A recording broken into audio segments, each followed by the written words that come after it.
like the Breakfast Club, except one of them is a murderer. So it's Spicy Breakfast Club.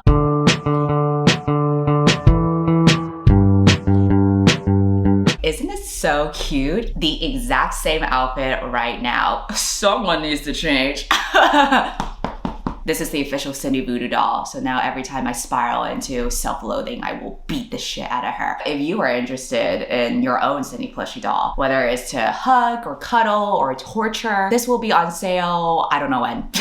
I'm working on it, okay? But I got the prototype. She looks cuter than the actual thing, if you ask me. I'll let you know when she's available though. In the meantime, all my other merch crap is on shopwithcindy.com. Anyway, that's a quick little plug right in there, but that's not the point of this video. The point of this video is to tell you the 10 books that are releasing in 2022 that I am most excited to read. I usually don't keep up with releases, but based on my previous video where I went over my reading stats, I realized that I prefer to read books that are new. What can I say? She's a trendy girl. Before we get into my top 10 books, I want to say thank you to Lelo for sponsoring this video. Not only am I excited about reading for pleasure in the new year, I'm also excited for other types of pleasure in the bedroom. Fun fact, nearly 50% of women have never experienced an orgasm, and I am unfortunately one of them. I don't masturbate that often, and I've only had experience with men, so you know how that goes. But fortunately, Lelo is here to help. I have recently ordered the Tiani 3 Duo from them. Check it out, isn't it so cute? Kind of matches my hair color too. This is a couples massager, and I chose this from their site because I recently started dating someone, and I wanted to get something that would make us both feel good. There's 2 vibrating motors here on both ends, and they can be controlled using this remote here. So this is something that I would wear while the girl that I've been seeing is playing with the remote. We get into some fun grinding action. You know how it goes. There's 8 adjustable settings, and they have a wireless range for up to 12 meters. It's 100% waterproof in case things get a little bit messy, and it is USB rechargeable. And this pretty girl has a 1-year warranty and a 10-year quality guarantee. So if you want to check out this couples massager or any of the other products they have on their website, I will link them in my description below. Otherwise, let's go ahead and talk about the books I'm excited for 2022. Starting with The School for Good Mothers. This was released on January 4th. I saw it at the windowsill of my local indie bookstore, and it sure was tempting me with her mommy milkers. Yes, The School for Good Mommy Milkers. Actually, that's not what it's about. I still have the sex toy thing on my brain. It's actually a dystopian novel about a young mother who makes a mistake, and she ends up in this government reform program that is meant to gauge whether she is a fitting mother to have custody over her child. Mommy has been struggling for a very long time. First things first, she's the child of immigrant parents, so you already know things are bleak. I've watched Encanto, and I've cried watching it, so I pretty much no. And her husband is seeing a mistress. She has not taken any wins in a long time. Really, the only good thing she has in her life is her daughter. But of course, because life loves to punch down on people who are already struggling, she has a horrible day where something terrible happens. I don't know what happened because I haven't read the book, but I want to know because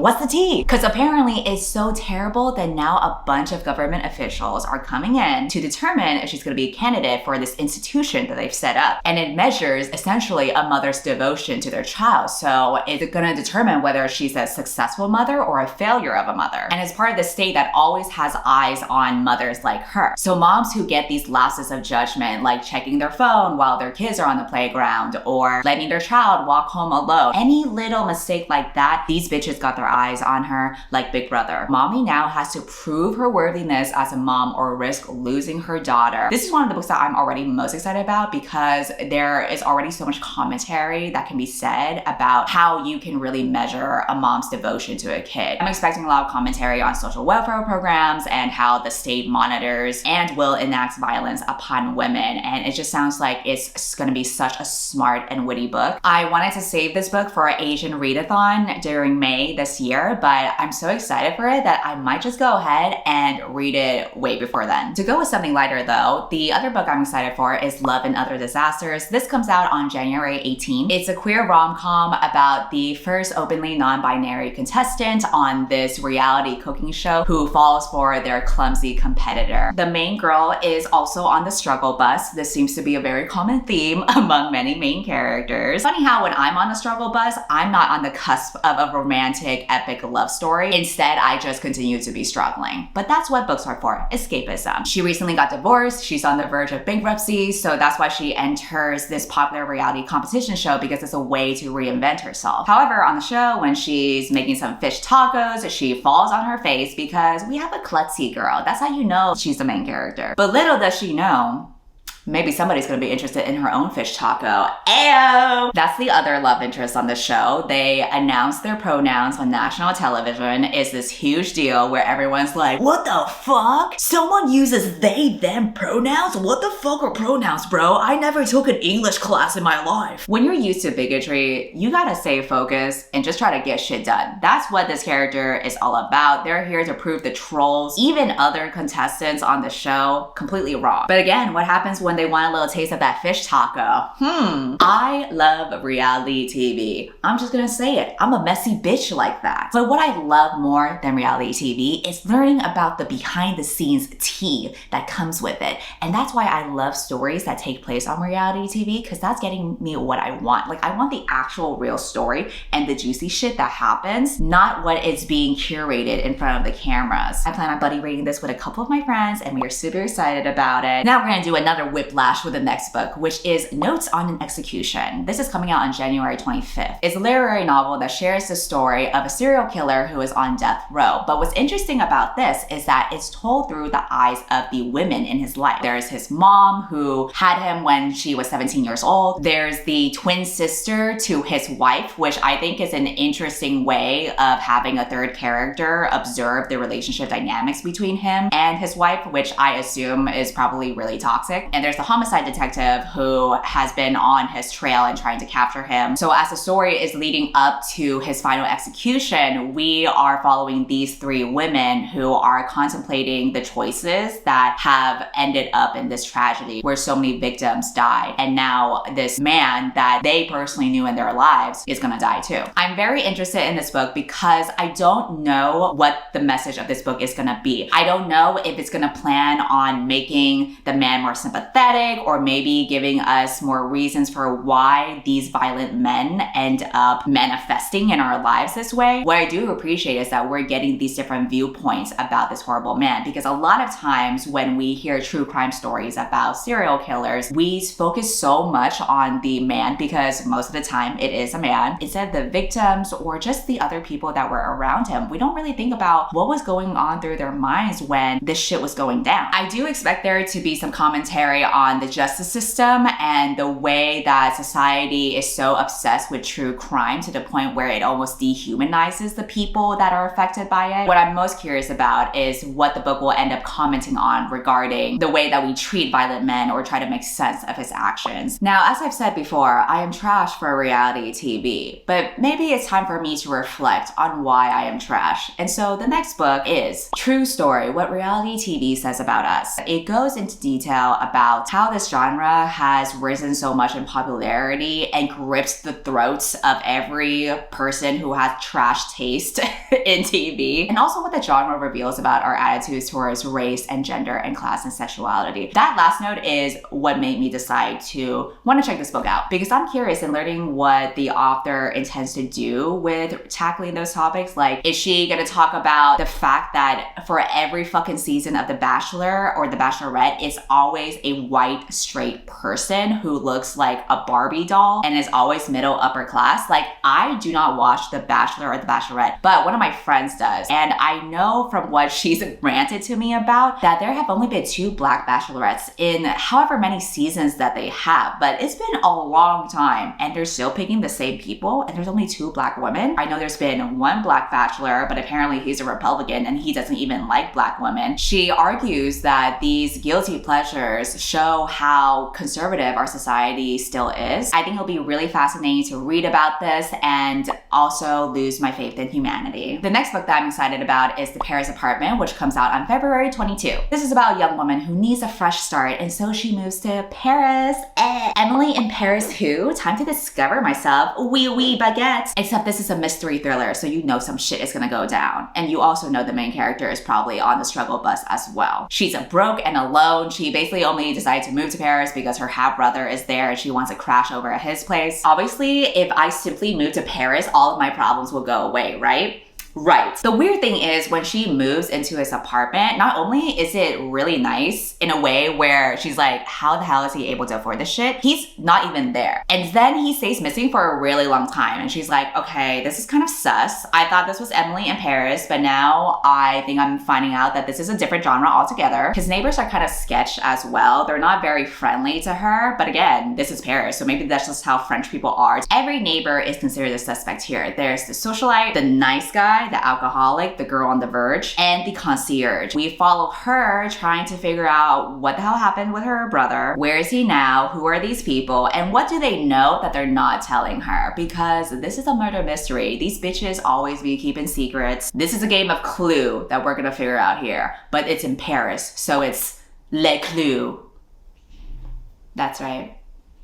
I never took French class in my life. The next book I'm excited about has such a gorgeous cover, and it's why I decided to look into it in the first place. It's called Our Wives Under the Sea. It's about a woman whose wife just returned from a deep sea mission that ended in a total disaster. She's very relieved to finally get her wife back, but it's pretty clear that her wife is not the same. Whatever happened down there below the sea, some shit went down because she's acting sketchy as fuck. There's lots of trauma to unpack. So even as they're trying to move forward to have a normal, happy lesbian life, she's starting to realize that is probably not gonna happen ever again. Her wife is physically there, but she can feel mentally that she's losing her wife. I don't think this is the kind of book that is gonna be like super dramatic about what crazy shit went down there. I think it's gonna be more about what it's like to fall in love with someone and then lose them through grief. Because I believe that this is a literary novel, it just has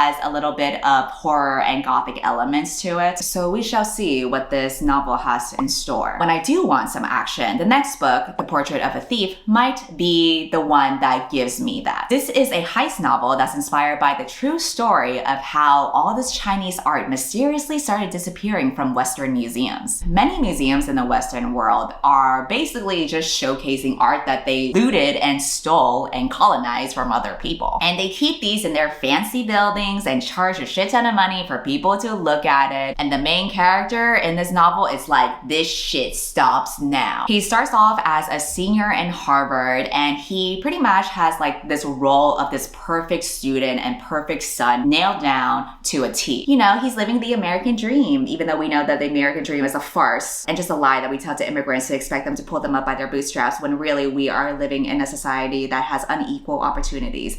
Anyway, one day there is this sketchy Chinese corporation that reaches out to him with a job offer that is high-key illegal and also very impossible. But my boy likes a challenge. He gets to be the leader of a heist to steal back 5 priceless Chinese sculptures that were looted from Beijing centuries ago. So we have the typical archetypes that go into a heist group. We have a con man who is actually the main guy's sister. She's a public policy major at Duke, so she knows what the fuck she's talking about. We have a thief who is a pre-med student, so you know those hands are very sturdy, both on the operating table and to pick a lock. We have a gateway driver who sounds like this badass woman who's an engineering student and she races cars in her free time. And we have a hacker who is an MIT dropout and now he's a Silicon Valley software engineer. Not only is each member of this crew super smart, but they each have their own complicated relationship with China and the identity that they have as Chinese Americans, because if you can't tell, this is more than a heist novel. This is a commentary on the diaspora and what it's like to be Asian American. I love heist stories, and I especially love heist stories that parallel colonialism and it's about robbing the fucking rich. It sounds like it's gonna be a super fun and a smart book. The next book I'm looking forward to is Some of My Best Friends, Essays on Lip Service. This comes out on April 19th. It is a nonfiction book that is a collection of essays where the author talks about how wild it is that we live in a world where people seem to know how to talk about social justice, but they don't actually follow up with it.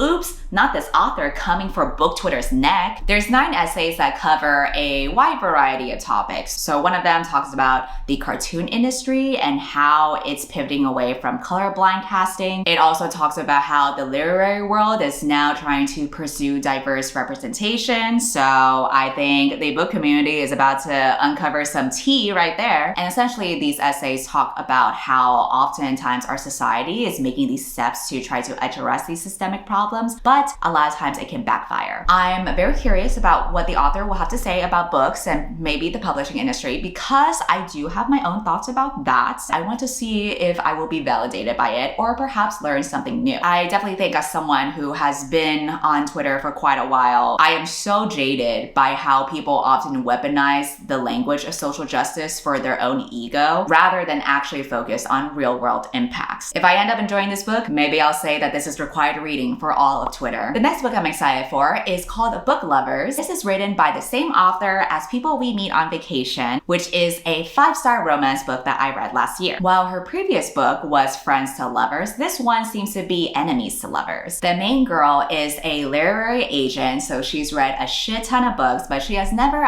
quite identified as a main character. She's very much a girl boss where she's trying to get her job done, she's fighting for her clients, she really cares about her work, but obviously girl bosses can't just all be about work. So another character that's there to humanize her is her sister, who she really cares about. And the book starts off with her sister begging her to go on a trip to a small town because, as we all know, when a cutthroat, frigid girl boss goes to a small town, that's how she gets transformed into being a docile woman. But instead of meeting any rugged country man who sweeps her off of her feet and teaches her to enjoy living on a farm or whatever they do, she meets another dude who's literally from the city as well, and he's also like a book editor. And it's not even like a meet cute because they've already met each other several times and they don't even like each other. So the book follows these two people who are not quite fitting of the hero or heroine of a grand romance story as they keep on meeting each other through a series of coincidences. And I would expect that as they keep on interacting with each other, maybe they discover more things about each other and the stories that they tell themselves and their own identity. Maybe this will make them realize I am deserving to be the main character. I think it's gonna be cute, and I totally trust her when it comes to writing a very solid romance. And then the last book I'm gonna talk about comes out on June 7th. It's a thriller book called The Woman in the Library. It starts off when there is this huge scream coming from a woman in the Boston Public Library, which is normally a very quiet place,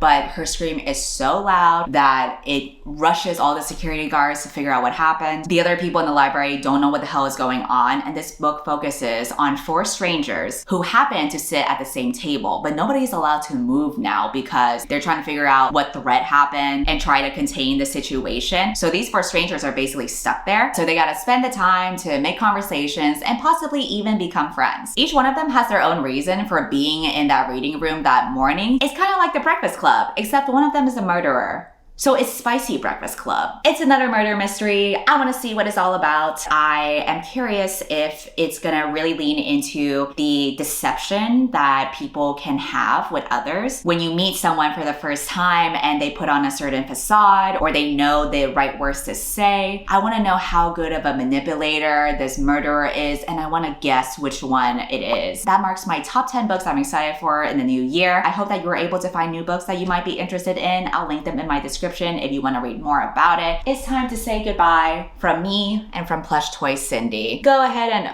unsubscribe from my channel, and goodbye. On the cool kid from the bucket.